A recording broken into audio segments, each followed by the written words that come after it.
Suele decirse que a las mujeres las empoderan las nuevas tecnologías y las plataformas de pago, por ejemplo, que les permiten más autonomía financiera. ¿Están así? Mira, a mí lo que me parece es que hay una parte de un discurso de empoderamiento, un discurso de necesidad de inclusión, que es real. Necesitamos mayor inclusión digital, inclusión bancaria, financiera. Sin embargo, me parece que no es la base del problema. El problema hoy que las mujeres y los grupos racializados tienen más pobres es falta de empleo. Entonces, para mí los motivos de endeudamiento no tienen que ver con ignorancia de cómo utilizar los instrumentos financieros, sino que tienen que ver con una falta de recursos para poder comprar alimentos, para poder pagar servicios que se han privatizado, para poder pagar servicios que, como los públicos ya no estaban ahí presentes, tuvieron que acceder a otras formas, como educación privada, salud privada. En el caso de Brasil eso es muy evidente. Entonces, bueno, no soy muy adepta a la palabra empoderamiento, porque muchas veces guarda detrás una suerte de esfuerzo como personal. Bueno, yo soy empoderado, yo no soy empoderada, y estamos ante un sistema que nos coloca en una situación de precarización enorme, donde los trabajos que se ofrecen para las mujeres, sobre todo, son trabajos mucho más precarizados, informales, con salarios mucho más bajos, con condiciones de continuidad peores. Entonces son los primeros empleos que se pierden también. Vos lo has estudiado en distintos países del sur global. En Argentina hace ya 10 años, por lo menos, que hay un movimiento feminista muy grosso que cambió muchas cosas, tanto a nivel político como social. Y a nivel planetario pareciera ser la única revolución realmente en curso, ¿no? La feminista. ¿Ya se notan cambios? ¿Ya hay alguna mejoría a partir de haber exhibido el problema de la brecha salarial, de la fragilidad de este tipo y otros? Yo creo que depende de cada lugar. Por ejemplo, en el caso de Brasil, el movimiento nunca fue tan fuerte ni tan organizado. Hay, bueno, condiciones históricas y estructurales que también han condicionado la organización del movimiento. También hubo avances y retrocesos, ¿no? Con gobiernos más conservadores, de derecha, etcétera. Hemos perdido bastante de lo que se avanzó. Me parece que lo que hoy sí hay es un entendimiento mejor de que hay un problema con los cuidados, hay un problema con el papel de la mujer en la reproducción de la vida, de la fuerza de trabajo, cómo eso va a impactar en las posibilidades que las mujeres vamos a tener en cuanto a educación, a empleo, a inserirnos en la vida social, política y pública en general. Han habido propuestas, en Latinoamérica han habido inclusive cartas de acuerdo de gobiernos hablando sobre políticas integrales de cuidados, etc. No se ha avanzado, según mi punto de vista, tanto en materia de, bueno, cuánta plata le ponemos a eso. Me parece que hay una disputa con las agendas de austeridad fiscal, de ajuste estructural, que es grande. Entonces, la plata no está siendo destinada para aquello que la sociedad hoy entendería que es importante, que es, bueno, cómo nos hacemos cargo todos del tema de los cuidados, la reproducción, etc. Hay una doble explotación sobre la mujer, de la cual se ha escrito mucho en el feminismo, pero a la que ahora se le agrega la del ajuste macroeconómico. ¿Es así? ¿Son más víctimas del ajuste? Digo, pensando en el ajuste que lleva adelante Milei este año en Argentina, ¿son más víctimas del ajuste las mujeres que los hombres? Completamente, completamente. A mí me parece que hay una parte donde el ajuste estructural significa reducir el Estado, y reducir el Estado significa retirar bienes y servicios públicos, y quienes más van a acceder y a depender de esos bienes y servicios públicos para garantizar justamente esa dimensión del cuidado son las mujeres. Entonces, siempre digo lo mismo. Cada vez que cierra una escuela, cada vez que cierra un jardín de infantes, cada vez que cierra, que no hay una cama en un hospital, es una mujer la que se está haciendo cargo, que tiene que salir del mercado de trabajo para hacerse cargo. Y en la pandemia fue evidente. Las primeras que salieron del mercado de trabajo fueron las mujeres, las que tuvieron que quedarse cuidando fueron las mujeres. Entonces, el impacto de esa austeridad fiscal recae mucho. O sea, es necesario tener una perspectiva de que qué pasa con el género, qué pasa con la raza en cuanto a eso. No, son mujeres, en el caso de Brasil son mujeres racializadas, las que van a perder empleo, tanto por condiciones de precariedad de los empleos como por condiciones de demanda de los hogares, ¿no? Hubo como una actualización ideológica, o por lo menos aparente, en los organismos internacionales, que en los programas de ajuste empezaron a meter feminismo, como a veces como eslogan, ¿no? Y a veces como metas, pero que no sé si cambia mucho en lo estructural esta situación que decís vos.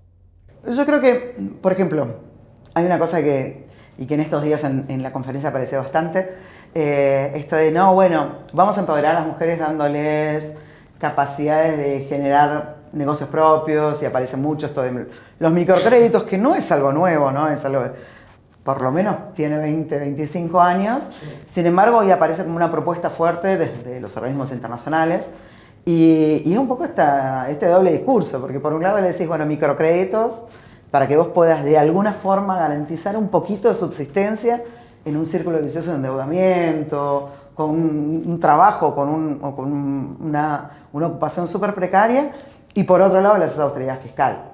Entonces se hacen políticas que llevan a pérdida de servicios, etcétera, en procesos inflacionarios, donde para las mujeres termina siendo más costoso, porque somos más pobres, y por otro lado decís, bueno, resolvete abriéndote un microemprendimiento.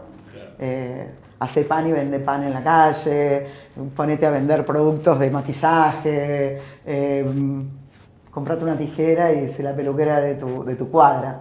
¿Hasta qué punto eso resuelve, no? Para mí, por eso te digo, el tema del empoderamiento hay veces que es una trampa. Tenemos que resolver las cuestiones en la base del problema, no poner una curita al final.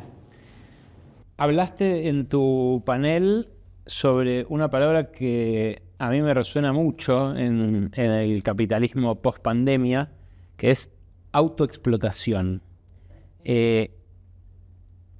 ¿Hasta qué punto lo que nos está pasando ahora es una combinación de la explotación histórica del capital sobre el trabajo con una nueva forma de autoexplotación que implica, en muchos casos, por los ingresos bajos que genera el empleo principal, un segundo empleo en una plataforma, unas horitas más, o algo que complemente ese ingreso que no alcanza para vivir?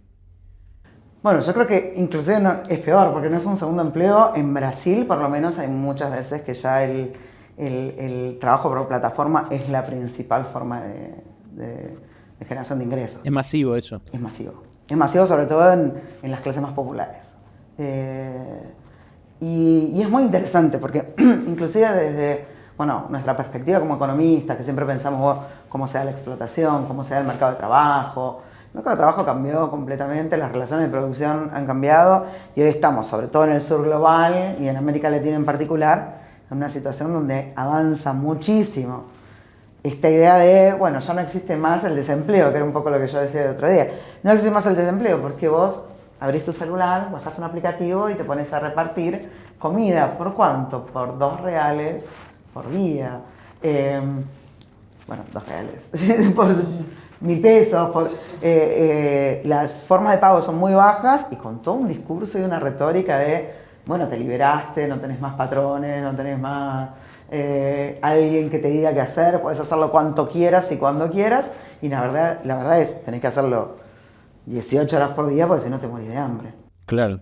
Es loco porque nosotros nos metimos en el furgón, en el último vagón del tren que se lleva a los repartidores de Rappi en Argentina, en Buenos Aires, y algunos reivindicaban esa libertad. Decían, a mí esto me gusta porque manejo mis horarios. ¿Existe eso también en el fenómeno de autoexplotación?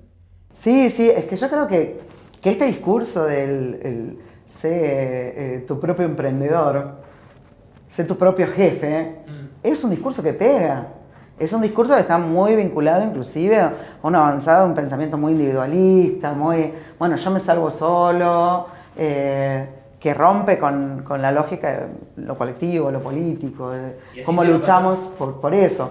Acá se han dado unos fenómenos interesantes de organización inclusive de Rappi, de iFood, es acá, de entregadores que han inclusive en algún momento intentado hacer alguna suerte de huelga o de protesta. No han avanzado mucho y es sobre todo difícil porque ellos, es además un trabajo que dura nada. Hay muchísima rotatividad, estás 2 o 3 meses, te vas porque no te cierran las cuentas por ningún lado.